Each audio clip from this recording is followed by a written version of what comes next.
Good morning. Thank you all very much for joining us. Happy New Year's. Welcome back. I was just saying to the Cabinet, I'm sure everyone is well rested after this holiday season, or at least I hope they got a break, because in a couple of weeks we go back to work with the new state of the state that I'm excited about, that we've been working on, and starting with the new legislative year. We're going to start off this meeting with a presentation from our Education Commission. As you all know, from day one, we talked about education as one of the top priorities for this state government. Education is the gift we give our children. It's the promise of opportunity. It's economic development. The education system in the state, I think, also suffered greatly from the years of the political dysfunction in this town.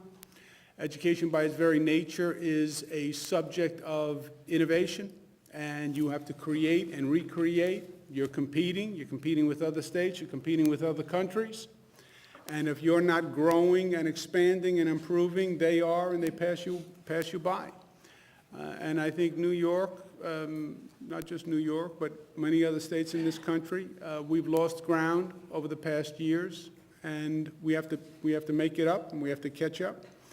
And one of our suggestions was to put together an education commission that was broad, that had all different personalities and perspectives, that went around the state, spoke to people, and came up with really creative, bold ideas that change the paradigm, that aren't circumscribed by any preceding conditions, that weren't politically forged, but were just what's the best policy. If all we wanted to do was the smartest, best education policy that we can come up with, what would we do?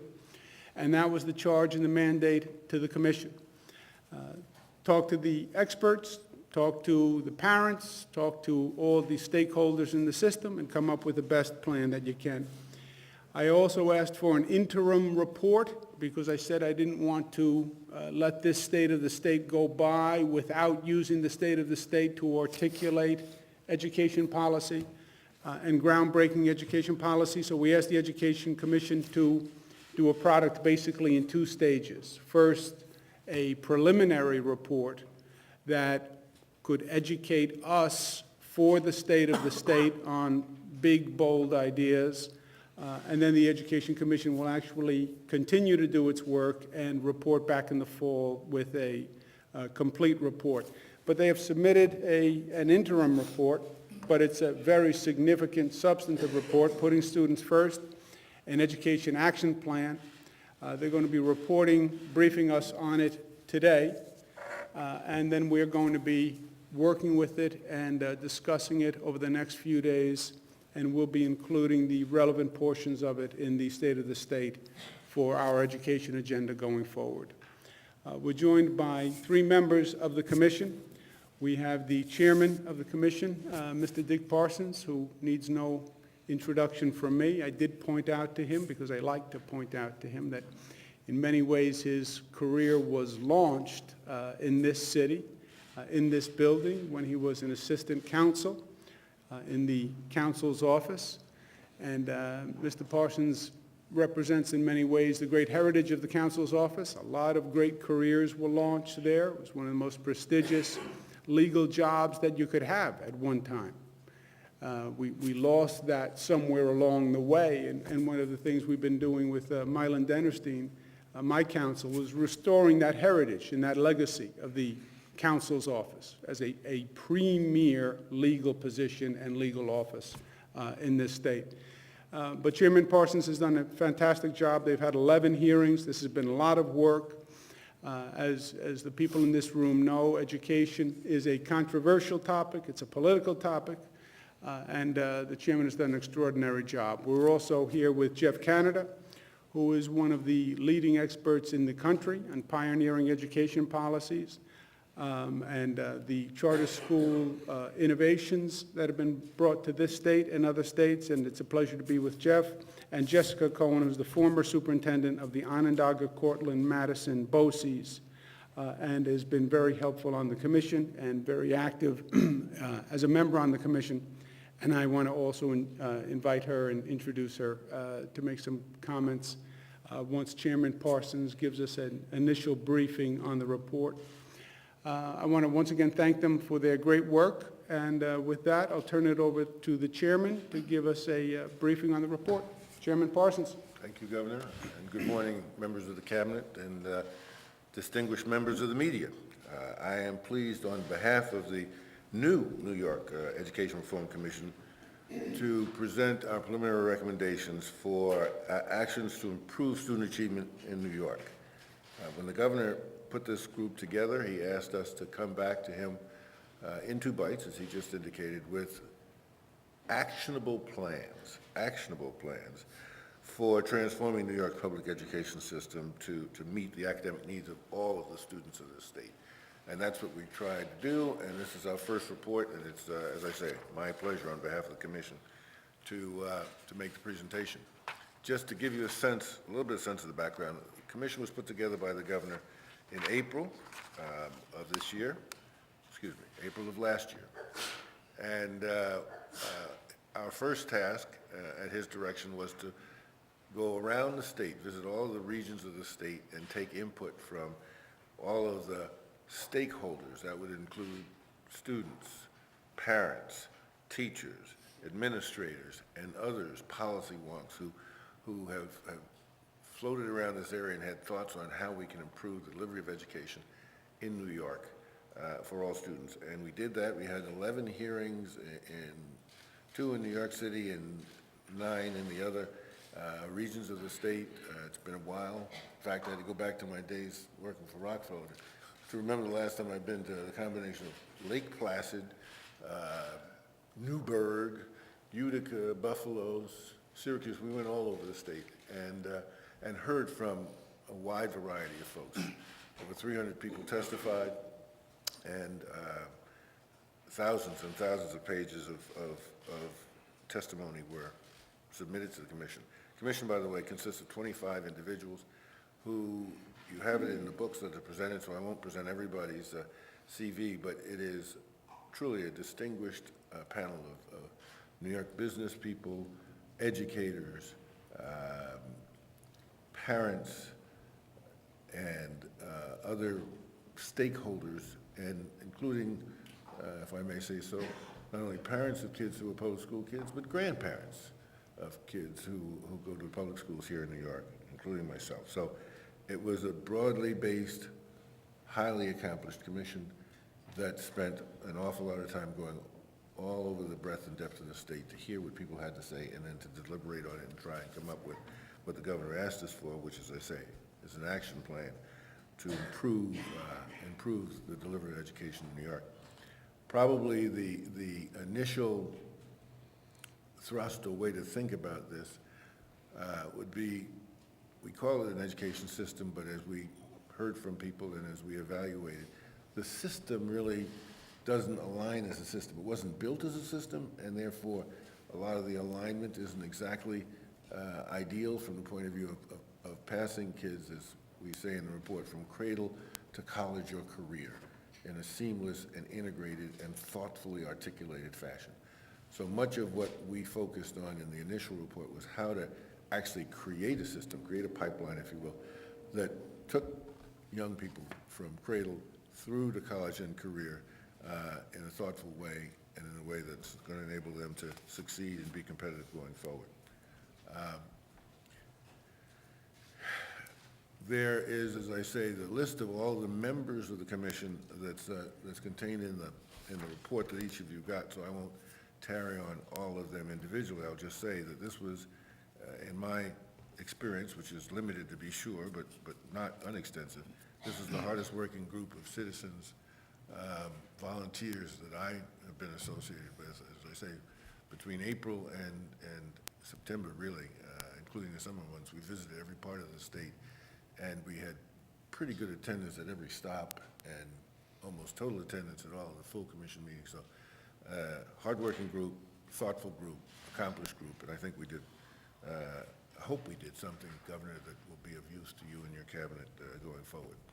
So we're calling this first report the action plan.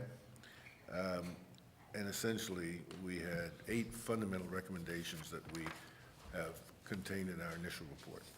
And so let me quickly go through them. The first was, and to kind of frame this in a way that's easy to grasp, I would say you could, the commission's recommendations fall in one of 3 buckets. Get them sooner, keep them longer, and do more with them when you got them. That was kind of the overarching theme of what we talked about. The first recommendation, of course, was to provide, high-quality, full-day pre-kindergarten for our most at-risk students. Virtually at every stop in this 11-stop tour across the state, there was some panelists who spoke to the need for getting kids sooner into the education pipeline. There's tons and tons of research that consistently shows over the course of many years that the earlier you can get kids, and particularly those kids who come from disadvantaged backgrounds, it helps to prepare them for school going forward. It results in a narrowing of the achievement gap, improved high school graduation rates, increased wages upon graduation, reduced, state costs, reduced incidents of involvement with the penal system. It just is a win-win-win all the way around if you can get kids sooner.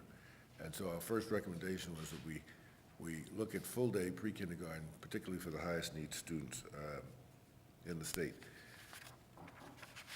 The second recommendation relates to part of the sort of keeping them longer and vectoring more resources into the schools, making the schools a kind of community school in the sense that the services that children need, not just education services, but health and mental health services, dental, all those kinds of services are vectored into the place where you have the kids in the first instance, in the schools, and are delivered there. We looked at a number of models that suggest that this sort of integration of services into the community school area pays huge benefits. One of the models was the Harlem Children's Zone, which is chaired or led by the young man to my right, Jeff Canada. Just a community taking responsibility for its kids and for the education of its kids and for the creation of an environment that enables them to succeed. And Governor, you know from your days at HUD that this sort of comprehensive approach is really the most effective way to really, when you get a hold of kids, provide them, hang on to them, give them what they need in the site, and then not have them, traveling all over the place and, sort of disassociated from the school community while they're getting other essential services. It's very effective, and so we have made recommendations which are outlined in more detail to create more of a sort of community schools concept, particularly in the most impacted areas. Third, as I said, get them sooner, keep them longer. Our third recommendations relate to transforming and extending the school day and the school year to expand quality learning time. Time on task, again, study after study after study has shown that increasing the time on task, increasing the time that young people are in the educational environment pays huge benefits. They learn more, they retain more, and they stay longer.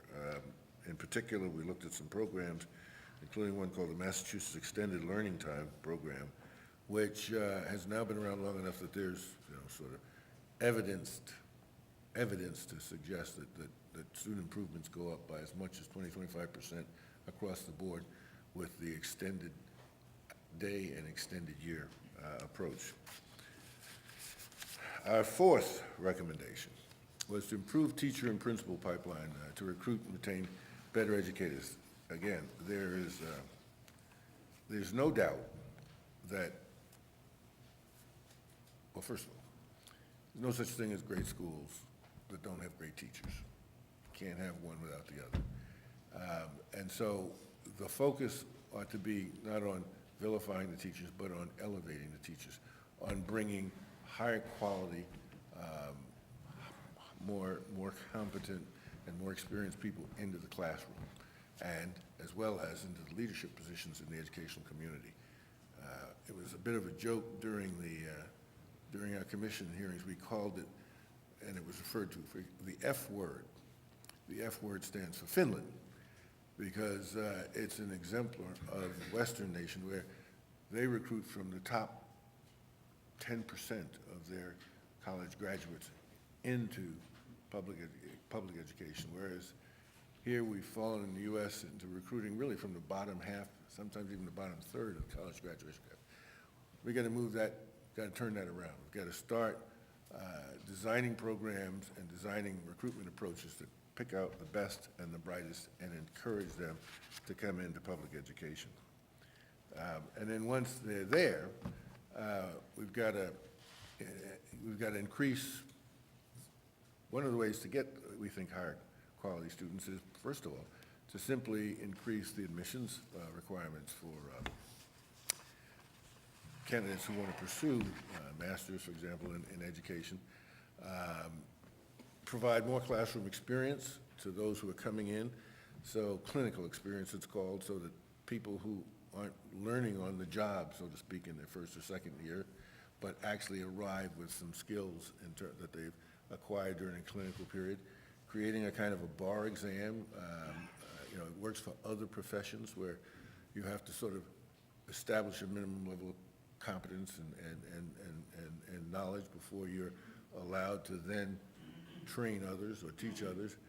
And then, importantly, recognizing and rewarding effective educators by creating kinds of incentives that not only incent higher performance, but enable us to reward higher performance once it occurs. So those were the recommendations in terms of improving teacher corps.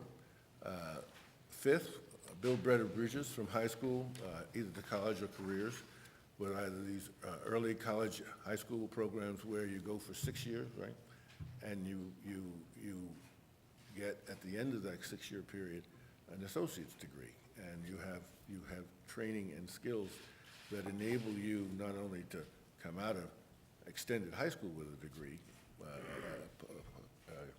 post-high school degree, but specific technical skills that can then be put to work in the workforce, or what they call career technical education, just a focus, not like the old vocational education where you had to make a choice between academics and car repair, so to speak, which was a choice I had when I was growing up, but where you get the academics, but you also get some technical education that enables you to walk out and get a job with that certification afterwards.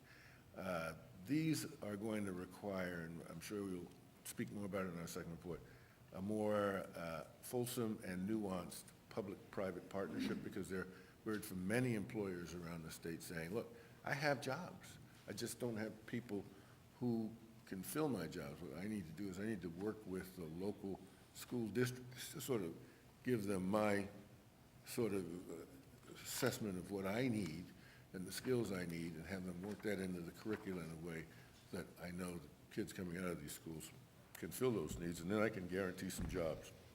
So that was our fifth recommendation. Sixth, we all know that the technology is affecting everything we do in this country and in our private lives. The schools have been, because they're large, bureaucratic institutions, later to pick them up. They're not exactly the early adopters, if you will, and we know that there are many, many ways, we had examples of them as we went around the state, that technology can be used to improve both the delivery and then the testing and assessment of learning, and make it more available in places where it currently isn't, because there aren't buildings or there aren't people. And so what we're recommending is that the state experiment with creating some models and creating some incentives for schools to use technology and innovate with technology to create better ways of utilizing what's available today to be utilized to help educate kids, and particularly educate kids in places where they don't have access to the normal or the regular services. We did note that it relates to our next recommendation. that there are about half the school districts in this state, 700 school districts in the state, have 2,000 or less students. I mean, it's an incredible number, and this is a big state. And so a lot of kids who aren't in big city schools, large urban centers or the immediately surrounding suburban centers, don't have access to a range of offerings, educational offerings, because there's not enough of a mass there for it to make it cost effective. So I think using technology to bring education into those districts. And secondly, frankly, just looking at some consolidation. Governor, you did this in other governmental services. I think we need to think again, streamline the process that enables some of the smaller school districts to consolidate with their neighbors so that they can lose some costs on the administrative end and then replow those costs into the education of students end. So we've got some recommendations around that. And the last recommendation relates to increased transparency and accountability. You know, this is where some of the guys from the business side were very helpful to the commission. It's an old adage, if you can't measure it, you can't manage it. And right now, we don't have a uniform, consistent set of measures to say, what are we getting out of this for what we're putting into it? And we need to do that so that as stewards of the taxpayers' dollars, we can look at the education system, we can sort of say, all right, we're getting this unit of return for this investment here, why aren't we getting it there? What can we learn from here to use there? How can school districts themselves get more of a handle around the cost-benefit equation and how effectively they're functioning? So those were the 8 recommendations contained in the preliminary report. I will say this, obviously, when you put 25 people together, particularly when 24 of them are experts in the system, I was the designated knucklehead, but we had 24 experts that not everybody's going to agree on everything, right? And I think working our way to our second report is going to be a bit of a challenge, a bit more of a challenge, but these were pretty much consensus. I mean, everyone agreed that moving in these 8 areas will benefit the state, and so we were both pleased not only with the effort but with the output. We think that if implemented, these recommendations will certainly, kind of give us a surer foundation towards building the world-class education system that we know that you want for the state and for the children of the state. And so we full-throatedly make these recommendations to you. Our next report will be in the fall of this year. So we're going to go back to work. We realize this is just the beginning, not an end, and we look forward to continuing to work with you, Governor, and with your cabinet, because a lot of these are interdisciplinary and cross-divisional and departmental. They require coordination in a way that we haven't had so far, vectored towards kids, but again, as I said, we look forward to working with you on this implementation and taking the next steps. Great. Very well done, really very well done. Let's get comments from Mr. Canada and Ms. Cohen, and then we'll have a conversation. Jeff? Great, thank you, Governor, and I'm really excited to be here with the Cabinet. I am really thrilled that we have this report in front of you. Some of you know I have been knocking around this state at the same job for 30 years, and for 30 of those years, I've been trying to get folk to take education serious in our state as the most important job that government has to do, and I think we've totally failed our kids. I think you look at any data set and you see what's happening in this state to our children and realize that this is a public function, educating kids. It's what the government is supposed to do, and we have failed our kids miserably. And the ability to sit down with experts and to put any of the petty politics aside and say, what do we need to do in this state to really turn the corner on educating our kids? First, we have to be honest, right? It's not happening, and all of us in education are struggling and failing and not doing a good enough job. And so it's not about blaming this group or that group or the other group. It's really about coming together and coming up with a set of recommendations that we think will really move this forward. And that's what you have in front of you. I will tell you that for this to work, a lot of adults, a lot of us in this room, and a lot of people around this state are going to have to do things differently. You can't simply go back to business as usual, and I think the real work of the commission is going to be turning this into actionable items. And, you know, I would just, I won't warn the governor because that's too strong, but there's some politics contained in why we haven't been able to move education forward. This idea of putting students first, right? Meaning that all of us adults have to step back and say, I may not love this, but this is going to be good for kids, is what's going to drive this agenda forward. And I think that I know many of the members of your cabinet. I know that working on these issues jointly is something that we all have to do. And I really welcome this next step, which is to dig into this more deeply and come up with what we consider to be really solid recommendations and to be held accountable. And I just want to say, in the end, this is not about a report. It's about actually seeing kids doing better and holding ourselves accountable for those kids doing better and making progress and being reasonable about how much time and what kind of investments. But in the end, if it doesn't work, we're committed to saying that's the wrong policy. We need to really focus on results. So I am thrilled to be here and to be part of moving this agenda forward. Thank you very much. Ms. Cohen? Thank you, Governor. I am also honored to be a member of this commission and to co-chair the committee, the work group on school structure and school finance with Sandy Weil. I think that you've heard about the hearings and you've heard about the 300 people around New York State who spoke to us about the need for change and ideas for change. And the recommendations that you've just heard about came from those New Yorkers. They came from people who had been successful in small ways in their own areas. But more importantly, or as importantly, the recommendations that are in here are based on evidence, based on good, solid research. They're not based on just gut intuition. They're based on being successful in our schools, in schools across the country, and in schools across the world. I think that that dual effort of listening to New Yorkers and matching that against evidence is the power of these recommendations.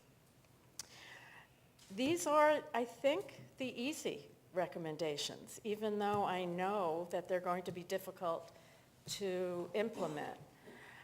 The task that the commission has before it over the next 9 months to look at the finances, to look at the school structure, to look at the cost drivers are going to be an important challenge. I think that being able to implement these recommendations will give us the power to be able to make the changes in the system. So this is a great first effort, first step, and I look forward to seeing its implementation.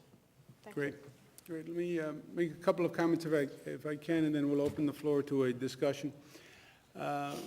First, let's consider these my preliminary comments. I want a chance to look at the report and really study it. We have a little bit of time before the state of the state, and I want to make sure that we understand the full impact of these issues before we decide what policies we're going to pursue. But a couple of initial thoughts. First, Mr. Canada, I'm surprised that you would say there's politics involved in this topic. I would have never, that is a startling revelation to me. But your point is profound, putting students first. The people in this room have heard me go on far too often and for far too long about flipping the notion of government and the services and the programs, that the programs and the services have become about the providers and the bureaucracy that provides the service more than it's about the recipient of the service or the customer. And the healthcare bureaucracy runs the healthcare program in this town, but it's really about the patient. And the education bureaucracy has been running the education program, and the students got lost. So we talked at the very beginning, 2 years ago, about literally flipping the dynamic. The education system is about the student. Healthcare is about a patient.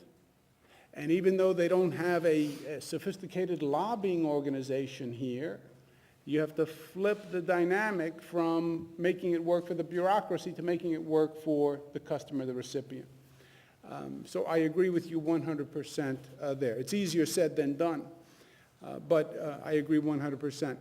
Mr. Parsons said to me when I first asked him to take on this responsibility, and obviously Mr. Parsons has a lot of responsibilities that he's already assumed, and a lot of people coming to him and offering him additional responsibilities. He said, look, I'll do it because I believe in it if you say that I can be honest and straightforward and propose the kind of radical change we may need to undergo. And I've known Mr. Parsons for years, and I said, you have my word on that, and that's exactly what you did. I believe these are bold, in some ways fundamentally changing recommendations for the education system, and I applaud you for that. On the pre-K, I agree 100%. You'll get every kind of report and study will back that up. Frankly, it's going to be a question of money because it's also very expensive. And that's something that we're going to have to weigh when we look at the overall financial scene. Community schools, I would say, Dick, that when you talk about buckets, there's almost a fourth bucket. What is a school? When you say school, what do you mean by school? And we've had this conversation for many, many years where I think it's just ships passing in the night. We talk about schools in wealthy districts and we talk about schools in distressed communities, and we make it sound like they're supposed to do the same function. They do a very different function. I don't even think you should call them by the same term, because when you define them the same way, you create a problem from the get-go. And that's what I used to talk about at HUD many, many years ago. I like to say I was Jeff Canada before Jeff Canada was Jeff Canada. You talk about a school in a high-income area, that's performing one function. Predominantly two-parent families, kids have support when they get home, they have support in the home, they have other support services in the community. That's one function that school is performing. You talk about a school in a distressed community where it's doing family counseling, it's doing tutoring, it's doing healthcare services. That's a totally different function. So don't call them both schools and don't compare their funding and their staffing, because you're asking the school in the distressed community to do many more things. And acknowledge that from the get-go, because if you define the function right, you'll define the delivery right. So I agree with that. Extending the school year, you know, we are where we are because we had a different society at a different time, but now extending the school year is going to be highly controversial. As well as expensive, or extending the time, as I understand it, was extend the day or the year were options. But that's something that needs study. Paying for performance, I agree 100%. It's an analog to we fund systems, and we lose the customer, and we also lose the performance. And it's just, we're going to have an education budget. Well, what do we get for the education budget? Well, we fund the schools. On what basis? And on what are we measuring? And where is the money going? Well, it goes to the system, goes to the schools. The tech training, this is, I think, is not just right in this component, but it's all through the educational system. You're right, at one time you could go to high school for academics, or you went for technical training. And by the way, technical training was not a good thing, right? And it was auto shop, it was carpentry, and it was a different level of education. And I think it was stigmatized that way. Well, that was then. Technical training is now, I believe, the fundamental mismatch with the unfilled jobs, and it is anything but the old-time stigma. I go to these companies now, I've been doing these tours of the Regional Economic Development Councils. I sit down in some of these new businesses. I'll be the first to say, with all my education, I couldn't perform on one of these jobs. It is a level of sophistication that is beyond me. And it's a level of knowledge that is beyond me. So understanding that the education system has to retool for these higher technical jobs, and that's a good thing, I think that's very important.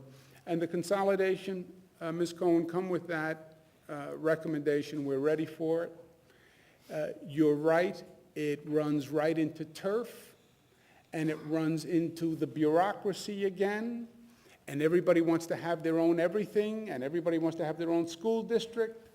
We run into it all day long with towns and villages and the number of governments in this state writ large. But we have more bureaucracy than we can afford. We have more back office than we can afford, period. And this new economy and the economic stresses is bringing that to the forefront. And you have towns and villages that are struggling to meet a property tax cap. They can't live with 2% to 3% more. In the private sector, the real world, business world, you would say, well, then you have to find an economy of scale. Maybe you should think about consolidating functions or sharing services. In government, they say, I don't want to do that. I want to have my own. I want to have my own police force, my own fire department, my own highway department, my own trucks, my own cars. Yeah, but you can't afford them.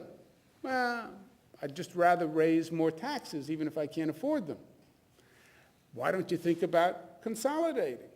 I don't want to give up the independence. I don't want to give up what's mine. Well, you can't afford it.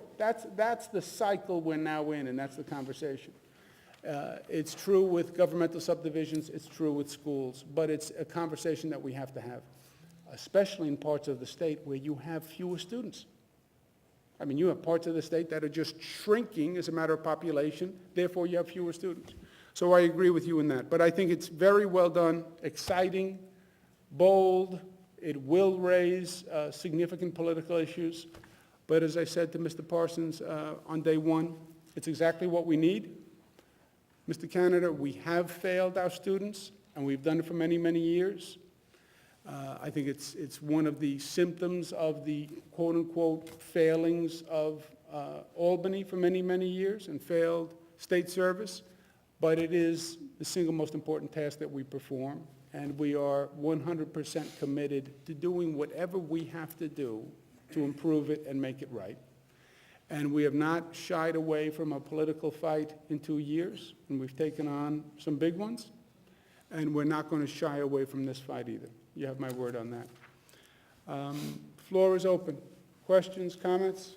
I have a question, Chairman Parsons. And I'm almost embarrassed because I'm so impressed by the ideas that you've put forward. They're big, they're exciting. Last year, after the governor's State of the State, a number of the people around the table, my colleagues in the cabinet, went out and spoke in as many places as you visited, carrying the message.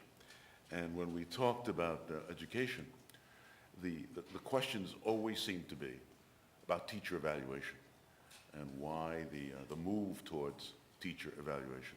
I was wondering whether or not in your own visits to these many communities, you received questions about the evaluation system of teachers, and whether or not you think that the ideas that you heard about will be building upon the governor's efforts at universal teacher evaluation.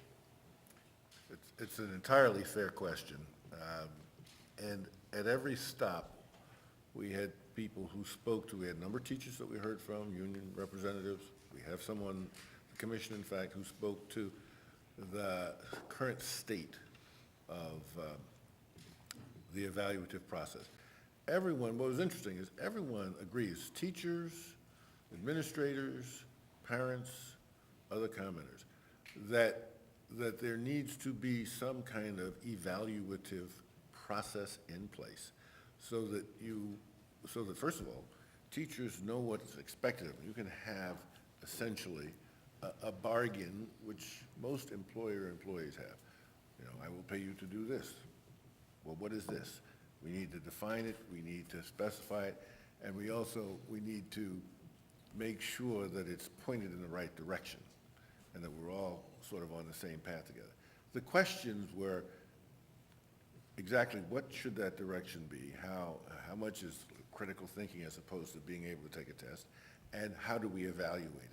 So there's no disagreement that we saw in the fundamental notion that teachers, like everyone else in a productive economy, need to be evaluated and evaluated fairly, and those who do well should be rewarded or incentivized, and those who don't should be remediated or ultimately set on a different path. The question is, how do we design the program and how do we fine-tune the program? Now, there is something called the APPR, which is out right now. There's lots of controversy around it. Annual performance review is what it stands for. And what's the second P? Professional. Annual professional performance review. And so one of our members is John King, Commissioner of Education, who counseled, and I think wisely, that let's let that roll out a bit and let's see how, you know, the results come in, and let's see what kind of tacking and hauling we need to do. So it's on our agenda for our second report. We didn't overlook it. We simply are putting that in the sort of the second bucket of things to come at, because frankly, we see it more as a fine-tuning of a process that the governor has started and put in place in the state. And we'll see how it goes in terms of its initial iterations, and we'll see what kinds of things need to be changed to fine-tune it going forward. Jeff, I have a question.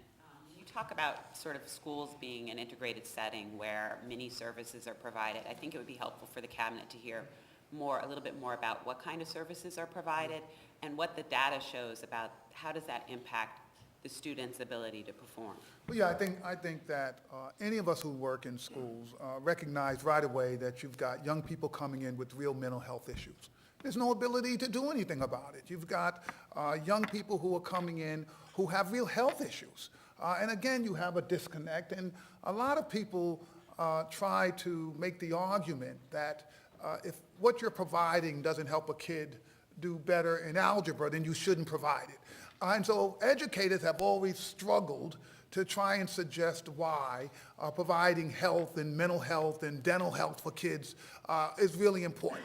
And I think that anyone who's a parent understands why it's important, and it's kind of wrong to say to people who struggle and they don't have the resources to get these basic services that you really have to prove that they're going to drive an end result in a test score. Will it help kids be more prepared? The answer is yes. But these are basic, I think, things that young people really need if they're going to be successful. But you know, you've got criminal justice. This really matters. We work very closely with our police, our parole, our probation, because there has to be these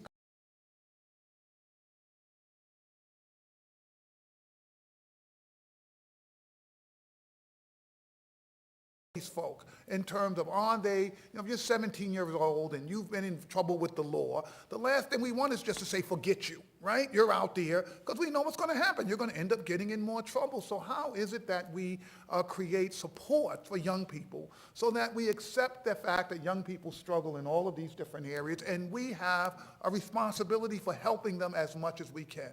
So I think, you know, that includes the arts and includes culture and includes sports, but it also includes some of these are, I think, more concrete services. Housing is huge in the city and in the state. And simply being disconnected, and you get kids and homeless. I mean, probably about 15% of my kids are homeless. They don't have a home. And just ignoring that as if that's, you know, not going to be a priority of an educator, to me is a mistake. So sitting down, and we can't do it all, meaning I can have my teachers and principals doing all of this. We need to be able to connect with the other institutions in our community to really come up with this comprehensive design. And that's what I think we're talking about. You know, Jeff, it sounds like a silly point. It's not a school.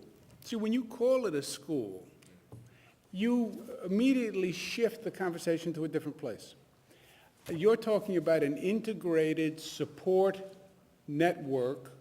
You're talking about a single point of contact for the social service support within that community, holistic, comprehensive, all these words, but it's not just a school. And I think for many years, we've had this conversation back and forth. Once you call it a school, now I think, well, apples to apples with another school in a upper income community. No, they're doing two totally different things, and don't compare their costs and don't compare their staffing because it's apples and oranges. And we've never come up with that. We've actually done better on the sort of urban development housing side. We get that we build complexes, transitional housing, we'll call it in Commissioner Darrell Township. But transitional housing isn't housing. It's different. There are support services in there. It's much more expensive than just running a housing program because it is different. And these schools, I think in some ways, are a rough analog to the transitional housing. It's not about the housing. It's the services in transitional housing. Most housing complexes don't have job training, don't have daycare, don't have health services on site, don't have clinics. That's what these schools are. And the next step is, I would like to see the school be the single point of contact for all the community services that we are already funding. You know, if you have a map, Dick, one of the neighborhoods we're talking about, you have all these inputs, federal programs, state programs, city programs, all funded in that community with no coordination whatsoever. No knowledge of what you already have. The feds don't know what the state funded. I don't know what the city funded. We don't know what not-for-profits are doing what. They're all disconnected. For the customer, again, if you were thinking about the customer has to then figure out, well, what do I have? What do I need? What's the missing gap? Why can't this school be the coordinative mechanism? It comes through the school, and that's where you get the children, and that's where you get the family. And it all comes through that single point of contact. Now, you want to talk about a paradigm shift and a turf battle, it would be extraordinaire. But that, in many ways, would be the optimum of what we're talking about. Sorry for interfering with your question, Marilyn. Any other questions? Quick question. Actually, Governor? Jeff, you mentioned it before about the impact with kids coming out of prison. Is the commission going to look at the costs, the ancillary costs of education failures? I think incarceration rates are extraordinarily high for high school dropouts. Other services the state, the counties, cities may pay, but there are enormous amounts of money being spent on the failures of the system, as the governor mentioned, to implement these tremendous suggestions the commission's put forth. It needs money, but I think there's a lot of savings if that shift goes to success. I didn't know if you were looking at some of those ancillary costs that are already being put forth. Well, I'm going to turn to the commissioner head for that, but let me just say this on this cost issue. We have data today that tells us individual blocks, how many of our kids are ending up going from 117th Street between 7th and 8th Avenue, end up in jail and in prison. We know where these kids are. There's no reason we should look at a 9-year-old and say 35% of these boys are going to end up going to jail and do nothing about preventing that kind of thing, right? It's a huge cost, right, to the system that we've been funding, acting as if there's nothing we can do when you absolutely can do something about that. We know the recidivism rate is going to go skyrocket if these folk are disconnected from employment and their families and that. So there are things we could actually do using data right now that quite honestly no one is doing, and I think the governor is right. There is no one who has a sort of responsibility in that community to actually understand this, to organize it, coordinate it, and hold people responsible. So I'm not sure if the commission is going to take that issue up specifically, but I think it's an important issue. I took this assignment for 2 reasons. One, because the governor asked me to do it. And 2, because I just love to listen to Jeff preach. You know, he goes on like this all the time. I'm sure he talks in his sleep like this. Unbelievable. The answer is yes. And in fact, in several of our, at least 4 of our 11 hearings around, we heard from representatives of the law enforcement community. We had several county sheriffs come and talk to us about this very issue, about the, I'll call it the the diversionary costs or savings of diverting kids from the penal and correction system into education and productive jobs. So will we specifically identify, you know, because a lot of it is simultaneously solving the equation. Do a better job here, we think we'll do a better job there, but we'll try and put our arms around it, because the reality is, and the governor knows this and told us this at the outset, I mean, it's not as if there is, you know, the royal treasury where we can come up with all these ideas and then go tap the treasury and say, give us more money. We're gonna have to find ways to make the current system work more efficiently and wring costs out across the board, and then redirect those costs to an improved educational delivery process. So yes, we'll be looking at it. We are already looking at it. That's true, Mr. Chairman, but Jeff's point, I think, which is well taken, is if you say the cost of that school doing these extra services, if you want to compare that cost to a school in a different area, then it's not going to work. And you really have to say this is an investment. We're paying more for a school in a distressed community that does this because it's school plus. So I was kidding about come up with a different name. But it's still cheaper because if you want to take any statistical model of how many kids are going to wind up with Commissioner Brian Fisher and what the state's going to wind up spending then, this is a bargain as well as the right thing to do. You just keep going, Jeff. You keep pushing that commission. You just... Dick loves to hear it, trust me. Well, well done, really well done. We're excited about this. Again, let us go through it, and then you'll be hearing more about it in the State of the State. We look forward to your final report. I believe in performance management and incentives, and Mr. Chairman, I want you to know if you do as good a job on the final report as you did on this preliminary, as a bonus, you're going to get double your salary. I want you to know. Any questions? Before I start, we have a little presentation for the press. If you indulge us for a second, the governor's investments in Western New York and Buffalo have been pretty well documented with the Buffalo Billion. But one of the things that was just decided upon recently was the Buffalo Bills lease extension. And when this started, the Bills, the whole process was looking at extending this lease for a year and going back to the table. There was a lot of uncertainty. With all the money and really the heart and soul of the governor's put behind Buffalo, this was a huge issue out there in Western New York. So the governor quarterbacked the negotiating team like he quarterbacked the state, and his completion percentage is the envy of any NFL quarterback, I would add, in terms of what he's done in the last 2 years. But in the end, a deal was struck with Buffalo it guarantees the Bills will play in Buffalo for 7 years, at least 7 years, and hopefully well beyond that. A 10-year lease, and that was never even thought possible when these negotiations started. And it was really the insistence of the governor not to go for anything less, to stay the course and go to the table, and I think that the team responded to that, and an agreement was signed. So I have a special gift. The governor could not make it out to Buffalo due to weather when the announcement was made. Russ Brandon, who was elevated yesterday, made a presentation to the governor, and I brought it here with me, and I'm proud on behalf of Buffalo Bills to present an official helmet There is a to the governor. And that's a beauty. this will come in very handy during the upcoming budget Oh, legislative yes. session as well. That will help with legislative relations. That's the real That's the deal, real huh? deal. That is the real deal. That is a beauty. Well, let me just say this. It was a great way to end last year for us, knowing that the Bills were going to stay in Buffalo, and which was doubtful for a very long period of time, more doubtful than I think people would have realized on the economics of the deal. And the Buffalo Bills it's not just about Buffalo, it's about all of Western New York, and they are an icon for many people. And I want to say the Lieutenant Governor spent a phenomenal amount of time on working to make this a reality. It wouldn't have happened if it wasn't for the Lieutenant Governor's good efforts, like so many of the other things that we've accomplished. But this was a really, really big score. And we'll share the helmet. How about that? Congratulations.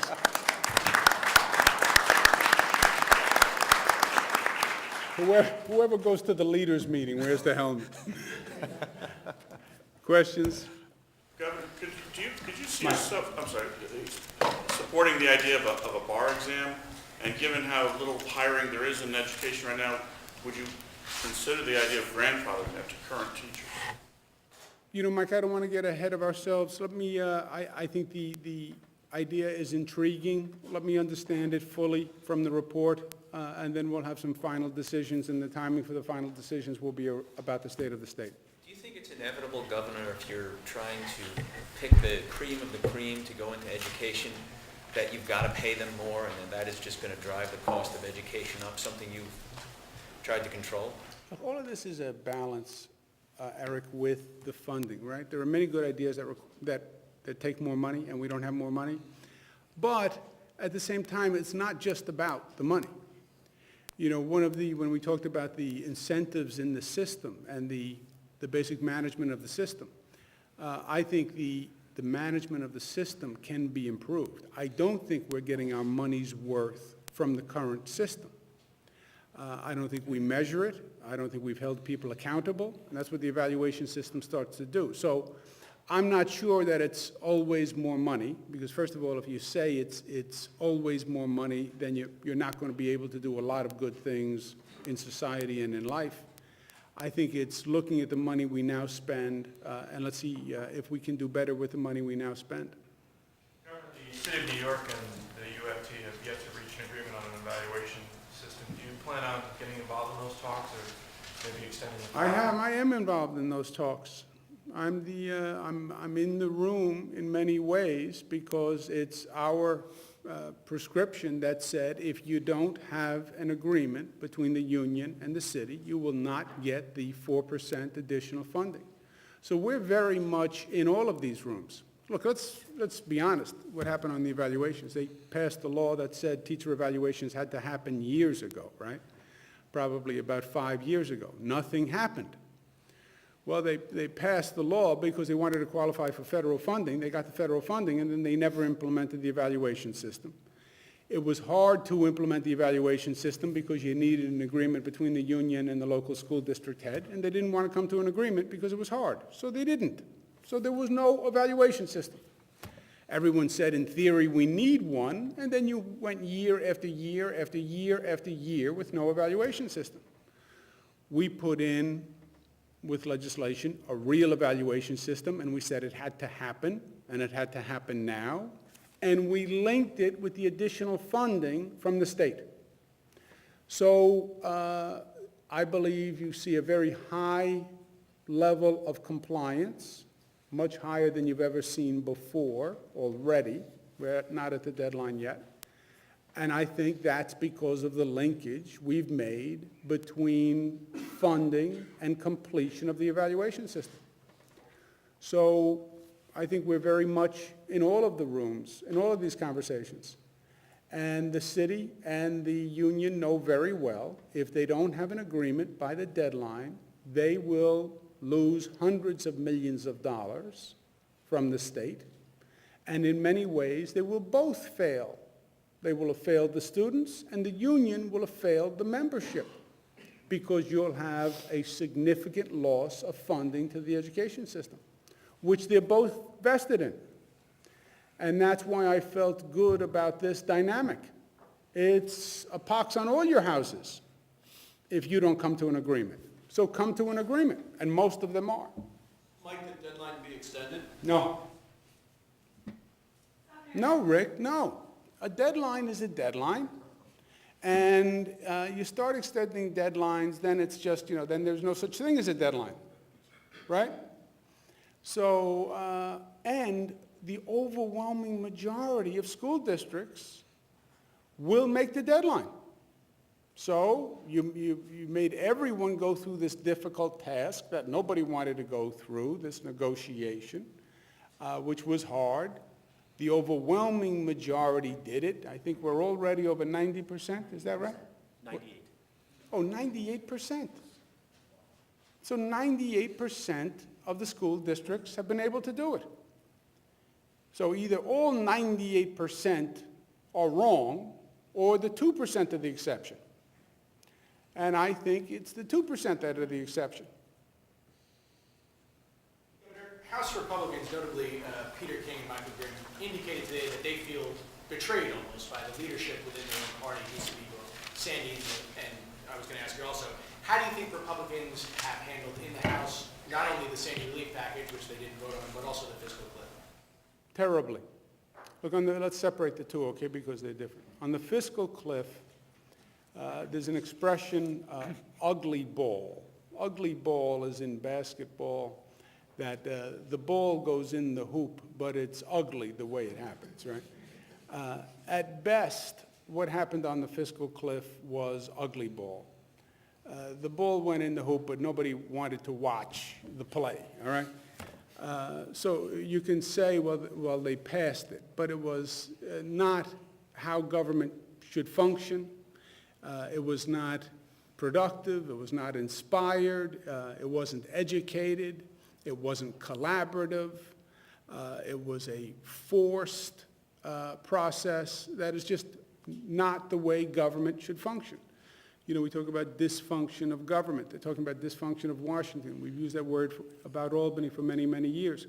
There are levels of dysfunction and forms of dysfunction. And just because the ball goes in the hole, you know, ugly ball, I think it was still dysfunctional. So that's the fiscal cliff. Better than the alternative, right? Better than not passing it, which would have been really wreaked havoc all across the board. But this is not the way government should work. On not passing the Sandy relief, for those of you who don't know, the House was supposed to take up the Sandy relief package yesterday, last night. The Senate had already passed the package. They sent it over to the House, $60 billion for New York and New Jersey primarily. The House was going to take it up. At the last minute, they decided not to take it up. Who knows why? There are a lot of conspiracy theories and political arguments why they didn't, but they got caught up in the fiscal cliff vote and the controversy around the fiscal cliff, and then it got late, and then they actually reneged on their word, Zach, and they didn't vote on it. It is a failure. I heard the speeches late last night that were on the floor. I think they were correct. You listened to the speeches. You had Democrats and Republicans getting up saying it was a failure. It was a disgrace. I believe it was a dereliction of duty. I believe that government matters and the functioning of government matters. And to leave New York and New Jersey and thousands of people in this holiday season on their own and abandoned was wrong. And disgraceful in a lot of ways. I think it was unprecedented. You look at the way this nation has responded in the past, intelligently. We've been there to help regions that were hit by a disaster. Why? Because it helps all of us. To say to a region that was hurt by a natural disaster, and now you have to rebuild yourself, and you have to fund the reconstruction, actually adds insult to injury, because that region was already hurt. The reason the government, federal government, comes in to help a region that's been badly hurt is to help that region to accelerate the reconstruction so the region becomes productive once again. It's not just a nice neighborly thing to do. In the spirit of community, also pragmatically, practically, it's intelligent because the region recovers faster. And that's what the nation has done, not just Katrina, but time after time after time after time. And if you look at the time of response, this is incredibly slow compared to past disasters. So I think it's inexcusable on every level. On the other hand, I applaud the way our local representatives have handled this. You have seen, I believe, unprecedented bipartisanship among our delegation. Congressman Peter King, I spoke to numerous times yesterday. Congressman Peter King is the highest-ranking Republican for us in the state. I spoke to him numerous times yesterday. I've spoken to him every day over the past few weeks. I think he was very effective. I think he was forceful and articulate, and I applaud him for it. Congressman Grimm I've been talking to also, Congressman Reed.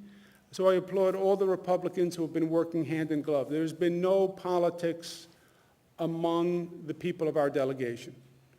Republicans, Democrats, They're acting as New Yorkers first. I applaud them. We've also had a very strong relationship with New Jersey. I've been speaking to Governor Christie. I spoke with him numerous times yesterday. I think I've spoken to him every day for the past 2 weeks about this. So he's doing everything he can. Our delegations are in lockstep. So I don't think there's anything we could have done or should have done. The Speaker and Mr. Cantor told me and told everyone the vote was going to be yesterday. And then the vote wasn't yesterday. And then it was going to be this morning, and then the vote wasn't this morning. Now, I'm a governor, and what's most important to me is the bottom line at the end of the day, and we need the resources. And they're now saying that they believe the resources will be provided and the bill will be passed in about a month. And obviously, from a timing point of view, I would have rather the aid start sooner rather than later. But what's most important is that we get the assistance. So that's what I'll be focused on. Governor, just to that point, an impact from the delay in aid, is there an immediate impact if there's a month delay or so? Well, go ask any family, Yancey, in Lindenhurst, in the Rockaways, in Staten Island, if the delay bothers them. And then step back after you ask the question, because the answer is obvious and the question is somewhat repulsive in and of itself. Yes, the length of time that people have been suffering and waiting is already been too long, and the federal assistance can make a major difference in their lives. And also in terms of state budget, is there an impact?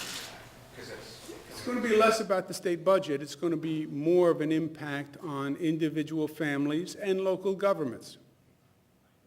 Do you feel that your lobbying in this case has failed? Is there more you're planning to do? I don't know what else I can do, Tom. I don't know what else the delegation can do. I mean, you go listen to the speeches of Congressman King and Congressman Grimm. I don't think it was a question of them not understanding. Everybody understood the need. Everybody agreed. And then part of the confusion, part of the dysfunction, the vote didn't happen. Governor, the fact that this hasn't passed yet does provide some uncertainty, though, doesn't it, for the budget planning process? You don't know what the overall budget deficit is going to be. Does this make it more difficult for you to plan for the budget plan that you've got to pass by April 1st? Not so much for me, Nick. It's more a question of the impact for individual families that were going to get assistance or may not get the assistance. You know, as a government, basically, you're talking about reimbursement for services that we provided during the emergency. That's the basic financial impact on the state's budget. And we know what that number is, and we can address that. It's what does an individual family get in the Rockaways? Can they rebuild their house? Can they not rebuild their house? That's where the impact really is felt here. Governor, how about the fact that there's a lot of so-called pet project work in this Sandy bill? Do you feel like that played a difference at all, and do you feel like it should be in there? I think the exact opposite. There is no one, you've heard that from no one. Did you hear that last night? Well, Darrell Ivey said that. Congressman, he said that the reason the bill was stalled was because they sent over a bad bill that was filled with pork. Well, whatever he said, it's not what the Speaker said, it's not what Mr. Cantor said, it's not what everyone in the delegation said. There was never any conversation on the merits about the bill or the funding or the program or the use. It was purely the politics of the way it played out. It was all politics. And it was all Republican politics, frankly, on the House side. That's what it was. And not our Republicans, not our delegation. I hadn't had a single question from anyone on any item in the package. There was no substantive issue. What do you think of Congressman King's request that wealthy donors in New York stop giving to House Republicans? Well, they weren't giving because I asked them to give in the first place, Eric. So I'll leave it to Peter King to offer his advice to Republican donors. Congressman King said he felt there was a prejudice against New York and New Jersey in the House. He also said it was a knife in the back. You've had some critical comments here today. Do you think that there's less of a chance now to get anywhere near what you've requested when it comes down a month from now? Why would there be less of a chance? Well, there's been quite a backlash from Representative King and the New York delegation and some of the comments that you've made here today about the speaker. Is that a reflection that you're less hopeful for the same amount of money, or could it hurt the amount of money that comes to New York? No, I think it's just a reflection of comments on the situation that they caused. You know, from Peter King's point of view, Mike, he was told repeatedly that the vote would happen last night. This was not a casual issue. There were multiple conversations for days. I've had, hours of conversation on a daily basis. And this was quite extensive in how the vote was going to happen, and then there was an agreement that the vote would have 2 amendments, and there would be 2 tranches of votes, because some people wanted to vote for one amount, then there'd be a second vote on another amendment. So this was very extensively discussed and resolved. I understand the political discourse. I'm not an expert on it, nor do I want to be, but I understand there are political dynamics within the conference. I understand the speaker has to be reelected and a new Congress starts. I get all that, but that's their politics. And I don't really care about their politics. I care about the people of this state and the people of New Jersey and the people of Connecticut, and I care about government functioning. There is a service to be performed. We're talking about education. You're supposed to perform a service and educate a child, not fund the bureaucracy, not worry about your politics with the educational bureaucracy. Educate the child. That Congress was supposed to pass a supplemental that helped families that were hurt in a disaster. That's what they were supposed to do. That's what they said they would do. That was the agreement. That's what the Senate had done. And time matters, because people are in a very bad situation, and the federal funding can help, and time matters. And it's the timing for the individual families who are suffering that I'm concerned about.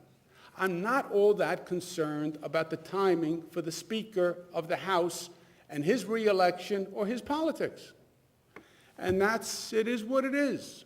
And that's what it is. Are you as confident now as you were 2 days ago that you'll get that amount? You know, I am, it is what it is, and, you know, I'm not, I don't know the odds. I can tell you that they gave us all every assurance that could be given 2 days ago. And they are still, what's the same assurances? You tell me. Governor, is there anything new about the state's process on hydrofracking, either with the health experts, what they're looking at, or the public comment period? Anything's No. been going on? Nothing new. Governor, there have been some conflicting reports as to the timing of when you may or may not introduce some gun control legislation. And I know you're surprised by conflicting reports in the press, certainly. Maybe someone's report is inaccurate. Well, one person, so could you say, just clear up, you know, what is the timing? Do you plan to introduce that next week, next month? What's your outlook on that? We don't have a deadline for it. You know, this is, we're working through issues of how do we make the situation with assault weapons, guns, et cetera, better in the state of New York. And we're working with the Assembly, we're working with the Senate. A governor has the ability to call a special session, bring the legislature back to act. In the past, governors have called special sessions when there has not been an agreement, just make them come back to Albany and to have the conversation and the dialogue. I have not done that. I bring them back. There's a cost to bring back the legislature, et cetera. I bring them back when we have an agreement. We don't have an agreement. I won't call them back unless and until we have an agreement. And we had the holiday season. We had Christmas, et cetera, and other holidays that people were celebrating, so that was a practical reality. We now have the state of the state in just a number of days. So to bring them back when they're going to be here in a few days anyway, you know, that would all have to be weighed. But we don't have an agreement, so I don't have any plan to bring them back. The Daily News has been running.